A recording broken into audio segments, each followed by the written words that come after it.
কি সমস্যা? সমস্যা তো আমার না, সমস্যা তো তোমার। সকাল এখানে জরি তলদে কেন যাচ্ছ তুমি? এখানের জন্য আমি না ঝগড়ার মুডে নাই, আমি টায়ার্ড হয়ে গেছি তোমার সাথে ঝগড়া করতে করতে। আমি ভাব চাই। আমারই দোষ, আমি তোমার সাথে না ঝগড়া টগড়া করতে আসিনি, ঠিক আছে? তোমার আমি একটা সিরিয়াস কথা বলতে আসি। হ্যাঁ আমি জানি তো, তোমার সিরিয়াস কথা আমার মুখস্থ হয়ে গেছে। হ্যাঁ এই সম্পর্কে রেসপেক্ট নাই, কিভাবে কথা বলতে এটা আমি জানি না, কিভাবে কি করতে আমি কিচ্ছু জানি না। আমি হইতেছি একদম খারাপ, আর তুমি হইতেছো দুধে দোয়া তুলসী পাতা। হ্যাঁ এটাই বলতে আসছি, তুই তো অনেক ভালো ডিজার্ভ করো। আমি তো ভালো না, তুমি ভালো ডিজার্ভ করো, তুমি অন্য কোথাও যাও, আমার সাথে আসলে তোমার যাইতেছ না। আমার যদি মনে হয় যে আমি একটা ভালো মেয়ে ডিজার্ভ করি, তুমি নিজে ভালো হয়ে যাও। ক্যারেক্টারের সমস্যা না যে আমি 2 দিন পর পর মেয়ে চেঞ্জ করবো। তোমার কি সমস্যা? তুই অন্য করে ভালোবাসোস? হ্যাঁ অন্য আরেকজন ভালোবাসি, তোমার তো চামার তো ভালোবাসতে পারবো না আমি। এক রাতের ঘটনা, সকালের ভিতরে আরেকজন ভালোবাসা কেমনে আসলো? সেটা তোমার দেখার বিষয় না, কারণ তোমার যে বিহেভিয়ার এগুলো আসলে কোনো মেয়ের পক্ষে নেওয়া সম্ভব না, ঠিক আছে? আমি অন্য আরেকজনকে ভালোবাসি, তোমার সাথে আমি কোনো সম্পর্ক রাখবো না। তো দয়া করে আমার সাথে কোনো রকম কন্ট্যাক্ট করার চেষ্টা করো।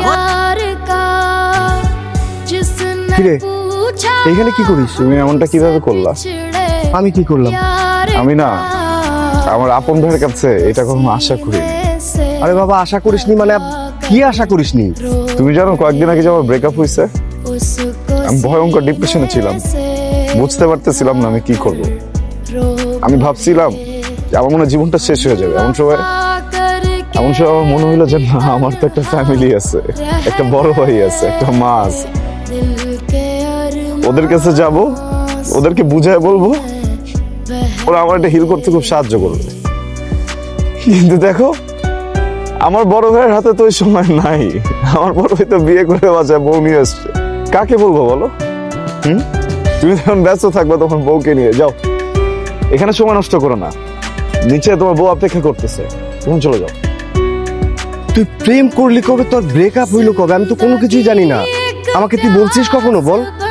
তুমি কখনো জানতে চাইছো? তুমি কখনো জিজ্ঞেস করছো আমি কেমন আছি? তুমি তো কখনো জানতে চাও নাই। আচ্ছা বুঝছি, তোর মন ভীষণ খারাপ, তোর এখন পানি খাওয়া দরকার। আমি তোর ভাবিরে পাঠাই দিচ্ছি, তুই তোর সবকিছু তোর ভাবির কাছে শেয়ার কর, ঠিক আছে? এই তোর ভালোবাসা, আর এটার জন্য তুই আমার ছাড়ছিলি। আমার জীবনটা তুই শেষ করে দিছস। এখন কি চাস? আমার ভাইয়ের সাথে মিলে ডাবল তেজপাত বানাবি? মনটা কি চাইতেছে জানোস? আমার মনটা চাইতেছে তোর গলাটা এইভাবে ধরে